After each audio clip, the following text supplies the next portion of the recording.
Hello guys, welcome back to the channel and welcome back to elite wrestling. तो guys finally इस week का AEW का dynamite show हो चुका है खत्म। जिस डायनामाइट शो पर हमें ब्रॉडी ली जूनियर के बर्थडे सेलिब्रेशन के साथ साथ इनर सर्कल के सभी मेंबर्स के बीच में एक triple threat tag team match देखने को मिला है। और इस वीक के डायनामाइट शो पर जॉन मॉक्सली भी एक्शन में थे। तो गाइज इस वीक के पूरे डायनामाइट शो पर क्या हुआ और इस वीक के डायनामाइट शो पर हमें क्या क्या चीजें देखने को मिली, ये सब बातें जानने के लिए ये वीडियो एकदम आखिर तक देखना। और अब ज्यादा देर ना लगाते हुए चलिए ये वीडियो शुरू करते हैं और गाइज करते हैं इस वीक के AEW डायनामाइट शो का रिव्यू। तो गाइज इस वीक के AEW डायनामाइट शो की शुरुआत ब्रॉडी ली के बेटे ब्रॉडी ली जूनियर के बर्थडे सेलिब्रेशन से हुई। और इस वीक के डायनामाइट शो की शुरुआत में डार्क ऑर्डर के सभी मेंबर्स मिलकर रैंप पर ब्रॉडी ली जूनियर का बर्थडे सेलिब्रेट करना चाहते थे, पर यहाँ पर dark order Brody Lee junior का बर्थडे सेलिब्रेट कर पाती इससे पहले ही यहाँ पर केओस प्रोजेक्ट आ गए। और यहाँ पर आकर केओस प्रोजेक्ट ने डार्क ऑर्डर से कहा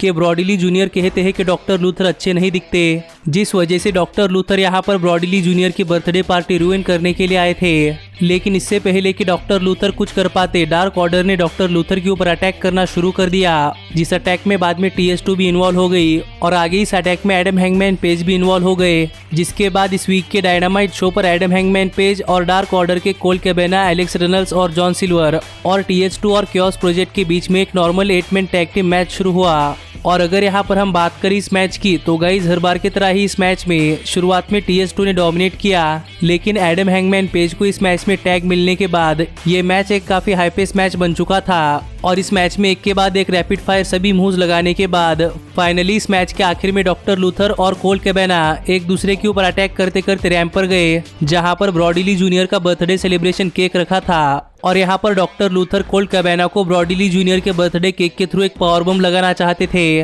पर यहाँ पर आकर ब्रॉडी ली जूनियर ने कैंडो स्टिक से डॉक्टर लूथर के ऊपर अटैक किया। और इसी डिस्ट्रैक्शन का फायदा उठाकर कोल कैबेना ने डॉक्टर लूथर को ब्रॉडी ली जूनियर के बर्थडे केक के बीच में फेंक दिया। और इनके अंदर एडम हैंगमैन पेज और डार्क ऑर्डर ने स्रुपेंटिको के ऊपर अपना फिनिशर लगाकर स्रुपेंटिको को पिन कर ये मैच जीत लिया है। पर ये मैच खत्म होने के बाद डार्क ऑर्डर ने स्रुपेंटिको के ऊपर भी अटैक किया और यहाँ पर ब्रॉडी ली जूनियर ने कहा कि ब्रॉडी ली जूनियर का बर्थडे आज नहीं बल्कि 3 दिन पहले था। पर जहाँ तक बात है एडम हैंगमैन पेज की, तो यहाँ पर जॉन सिल्वर ने एडम हैंगमैन पेज से बात करते हुए पूछा कि क्या फाइनली अब Adam hangman page dark order join करना चाहते हैं या नहीं। जिस सवाल का जवाब देते हुए हैंगमैन पेज ने कहा कि हैंगमैन पेज पहले भी कई सारे फैक्शन में रह चुके हैं और उन्हें लगता है कि किसी फैक्शन में रहने के बाद उनका करियर काफी डाउनवर्ड चला जाता है, इसीलिए Adam hangman page dark order नहीं ज्वाइन करना चाहते। जिसके ऊपर डार्क ऑर्डर ने सेलिब्रेशन करना शुरू कर दिया, क्योंकि उन्हें यहाँ पर ऐसा लगा कि एडम हैंगमैन पेज ने डार्क ऑर्डर ज्वाइन करने के लिए हाँ कह दिया है। पर इस मिसअंडरस्टैंडिंग के बाद एडम हैंगमैन पेज भी रिंग छोड़कर चले गए। लेकिन इसके बाद MJF और क्रिस जेरिको का एक बैकस्टेज इंटरव्यू हुआ और यहाँ पर एलेक्स मार्वेज ने MJF से पूछा कि MJF को क्या लगता है कि आज के उनके मैच में क्या होगा, जिसका जवाब देते हुए MJF ने क्रिस जेरिको से बात की। और यहाँ पर MJF ने क्रिस जेरिको से कहा कि क्या क्रिस जेरिको को नहीं लगता कि आज के मैच के बाद इनर सर्कल के अंदर एक दरार पड़ सकती है। जिसके ऊपर क्रिस जेरिको ने कहा कि क्रिस जेरिको को पता है कि क्रिस जेरिको क्या कर रहे हैं और उन्हें ऐसा लगता है कि इनर सर्कल को फिक्स करने का यही एक तरीका है, इसीलिए जेरिको का मानना है कि जेरिको जो कर रहे हैं वो सही है और MJF को इस वीक सिर्फ अपना मैच जीतने के ऊपर फोकस करना चाहिए। जो बात कहने के बाद ये बैकस्टेज इंटरव्यू खत्म हुआ, लेकिन आगे शो पर बात करते हुए टोनी शिवानी ने सबसे पहले स्टिंग को बुलाया, क्योंकि स्टिंग डार्बी एलन ने उनकी TNT चैंपियनशिप सक्सेसफुली डिफेंड कर ली है, इसीलिए स्टिंग डार्बी एलन को कांग्रेचुलेट करना चाहते थे। पर इसके बाद टोनी शिवानी ने डार्बी एलन को भी बुलाया और यहाँ पर स्टिंग के हाथ में माइक्रोफोन देकर टोनी शिवानी रिंग छोड़कर चले गए। और यहाँ पर बात करते हुए स्टिंग ने डार्बी एलन को TNT चैंपियनशिप जीतने के ऊपर कांग्रेचुलेट किया। और यहाँ पर स्टिंग कह रहे थे कि स्टिंग को डार्बी एलन में अपनी खुद की झलक दिखाई देती है और आगे स्टिंग बात कर ही रहे थे, लेकिन तभी यहाँ पर टीम टैज आ गई और टीम टैज ने स्टिंग को इंटरप्ट किया। और यहाँ पर बात करते हुए टीम टैज ने कहा कि डार्बी एलन को उनकी TNT चैंपियनशिप डिफेंड करने के ऊपर कांग्रेचुलेट करने की कोई जरूरत नहीं है, क्योंकि डार्बी एलन को TNT चैंपियनशिप रिटेन करने के लिए स्टिंग ने मदद की है। लेकिन इन्हें पता नहीं है कि ब्रायन केज ने TNT चैंपियनशिप की टाइटल अपॉर्चुनिटी पाने के लिए क्या क्या किया था। और इन्हें तो ये भी पता नहीं है कि आज जिस पोजीशन पर टैज है उस पोजीशन पर टैज एक स्ट्रीट से उठकर आए हैं। जो बात कहकर टैज ने डार्बी एलन को फिर एक बार चैलेंज कर दिया है और यहाँ पर रिप्लाई देते हुए डार्बी एलन ने कहा कि टैज स्ट्रीट के बारे में बात कर रहे हैं, तो आगे चलकर टैज को केयरफुल रहना पड़ेगा, क्योंकि क्या पता आगे डार्बी एलन क्या कर जाए। जो बात कहकर डार्बी एलन और स्टिंग दोनों ही यहाँ से चले गए और मुझे यहाँ पर ऐसा लगता है कि हमें प्रॉबेबली आगे चलकर डार्बी एलिन का टीम टैज के किसी मेंबर के खिलाफ एक स्ट्रीट फाइट मैच देखने को मिल सकता है। पर इसके बाद the Young box the elite के एक प्राइवेट मीटिंग के लिए केनी ओमेगा के घर के ऊपर गए थे और एलेक्स मार्वेज यहाँ पर यंग बक्स से पूछ रहे थे कि यहाँ पर यंग बक्स की क्या मीटिंग होने वाली है, जिसके ऊपर बक्स ने एलेक्स मार्वेज से कहा कि अंदर जाने के बाद सब कुछ पता चल जाएगा, क्योंकि बक्स भी यहाँ पर सिर्फ केनी ओमेगा के बुलाने के बाद आए हैं और उन्हें भी नहीं पता कि यहाँ पर क्या होने वाला है। और इसके बाद केनी ओमेगा के घर के अंदर जाने के बाद the Young Bucks Don Callis से मिले और बक्स को देखने के बाद डॉन कैलिस ने सबसे पहले कैमरामैन को घर के बाहर किया और यहाँ पर बात करते हुए डॉन कैलिस ने कहा कि डॉन कैलिस ने केनी ओमेगा को यहाँ पर उनकी एक मीटिंग के लिए बुलाया है, लेकिन ओमेगा अब तक यहाँ पर नहीं आए, जिसके ऊपर यंग बक्स ने केनी ओमेगा से कॉल करने की बात की, लेकिन डॉन कैलिस ने कहा कि केनी ओमेगा ने अपना फोन नंबर बदल दिया है और बक्स के पास केनी का नया फोन नंबर नहीं था। लेकिन यहाँ पर आगे बात करते हुए डॉन कैलिस ने यंग बक्स से कहा कि डॉन कैलिस चाहते हैं कि केनी ओमेगा वर्ल्ड के बेस्ट रेसलर बने, इसीलिए डॉन कैलिस को लगता है कि यंग बक्स को केनी ओमेगा से अलग हो जाना चाहिए, जिसके लिए डॉन कैलिस यंग बक्स को काफी बड़ी अमाउंट का चेक देने के लिए भी तैयार थे। पर इससे बक्स गुस्सा हो गए और बक्स ने डॉन कैलिस से कहा कि डॉन कैलिस कितने भी पैसों में बक्स की दोस्ती नहीं खरीद सकते,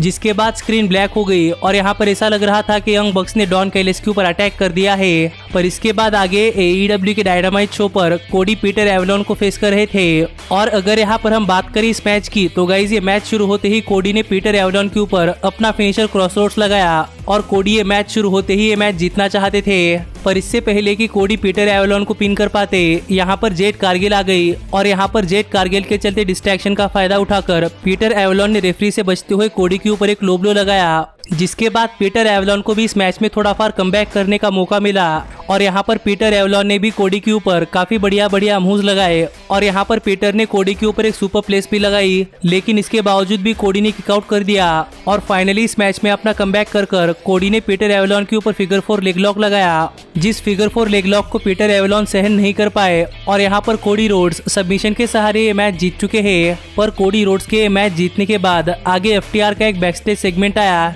जहां पर FTR बात कर रही थी कि किस तरीके से FTR वर्ल्ड की नंबर 1 टैग टीम बन सकती है। पर तभी यहाँ पर जुरासिक एक्सप्रेस ने FTR को इंटरप्ट किया और यहाँ पर बात करते हुए जंगल बॉय ने कहा कि FTR वर्ल्ड की नंबर 1 टैग टीम बनना चाहती है, लेकिन FTR अपना कोई भी मैच बिना चीटिंग के नहीं जीत सकती, तो इस तरीके से FTR वर्ल्ड की नंबर 1 टैग टीम कैसे बन सकती है। जो सवाल FTR से कर यहाँ पर जंगल बॉय ने नेक्स्ट वीक FTR को एक नॉर्मल 1-on-1 मैच के लिए चैलेंज किया है और यहाँ पर जंगल बॉय ने कहा कि FTR को लगता है कि FTR बिना किसी चीटिंग के अपना मैच जीत सकती है, तो next week FTR Jungle Boy को एक मैच में हराकर दिखाए। जो चैलेंज डैक्स हारूड ने एक्सेप्ट कर लिया और अब हमें नेक्स्ट वीक डैक्स हारूड और जंगल बॉय के बीच में एक मैच देखने को मिलेगा। लेकिन गाइस जिसके बाद डायनामाइट शो पर जॉन मॉक्सली एक्शन में थे और मुझे यहाँ पर ऐसा लग रहा था कि जॉन मॉक्सली का मैच किसी लोकल टैलेंट के खिलाफ हो सकता है, पर सरप्राइजिंगली यहाँ पर जॉन मॉक्सली का मैच निक कामोराडो के अगेंस्ट था, जिन्हें अगर आप AEW के डार्क शोज फॉलो करते हैं तो आपको पता होगा कि निक कामोराडो कितने बढ़िया रेसलर है।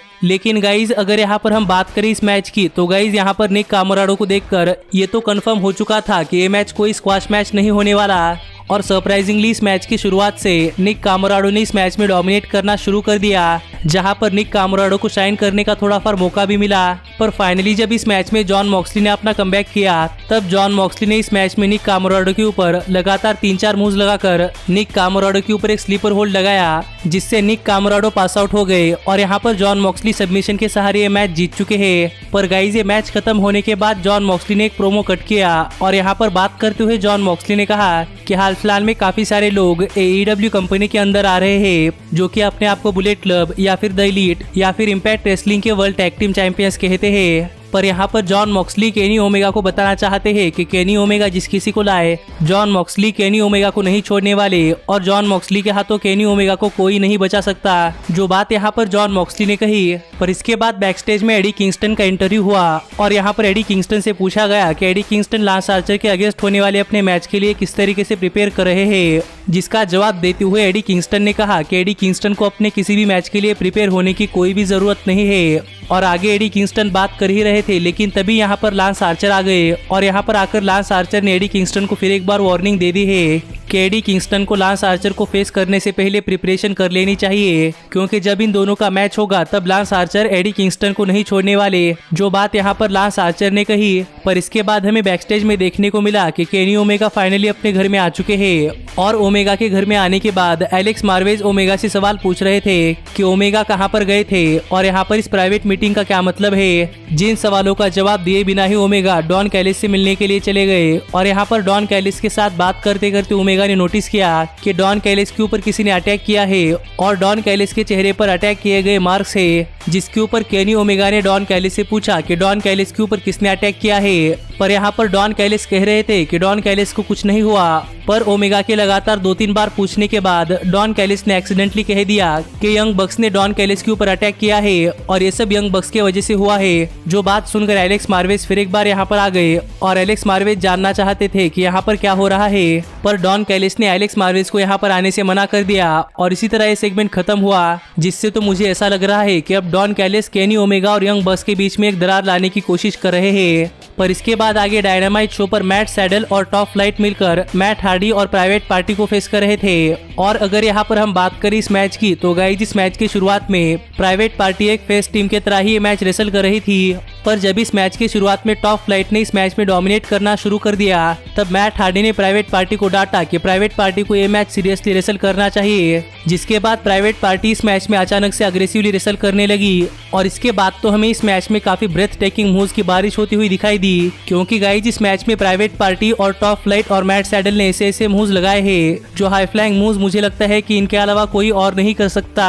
पर एक बहुत ही बढ़िया मैच के बाद अगर यहाँ पर हम बात करें इस मैच की विनर की तो गाइस इस मैच के आखिर में टॉप फ्लाइट मार्क क्वीन के ऊपर एक सुपर प्लेस लगाने के लिए तैयार थी। पर मैट हार्डी ने यहाँ पर इंटरफेयर किया और जब रेफरी मैट हार्डी की तरफ देख रहा था तब ईशा कैसिडी ने एक स्टील चेयर से डांटे के ऊपर अटैक किया। जो अटैक देखकर मार्क क्वीन सरप्राइज हो गए कि एक नॉर्मल मैच में ईशा कैसिडी ने स्टील चेयर से किस तरीके से अटैक किया। पर फाइनली यहाँ पर मार्क क्वीन ने डांटे के ऊपर अपना फिनिशर शूटिंग स्टार प्लेस लगाकर डांटे को पिन कर ये मैच जीत लिया है। पर यह मैच खत्म होने के बाद डैरियस और मैट सैडल प्राइवेट पार्टी से बात कर रहे थे कि प्राइवेट पार्टी ने एक नॉर्मल मैच में स्टील चेयर का इस्तेमाल क्यों किया, जिसका जवाब देने के बजाय प्राइवेट पार्टी ने डैरियस और मैट सैडल के ऊपर अटैक किया और मैट हार्डी ने लगातार इन दोनों के ही ऊपर अपना फिनिशर ट्विस्ट ऑफ फेट लगाया, जिससे मुझे लगता है कि अब ये क्लियर हो चुका है कि प्राइवेट पार्टी का अब हील टर्न हो चुका है। पर इसके बाद एमजेएफ बैकस्टेज में इनर सर्कल से मिलने के लिए गए और यहाँ पर जाकर एमजेएफ ने इनर सर्कल से कहा कि अगर एमजेएफ इनर सर्कल के लीडर होते तो फिर इनर सर्कल के बीच में ये मैच कभी नहीं होता,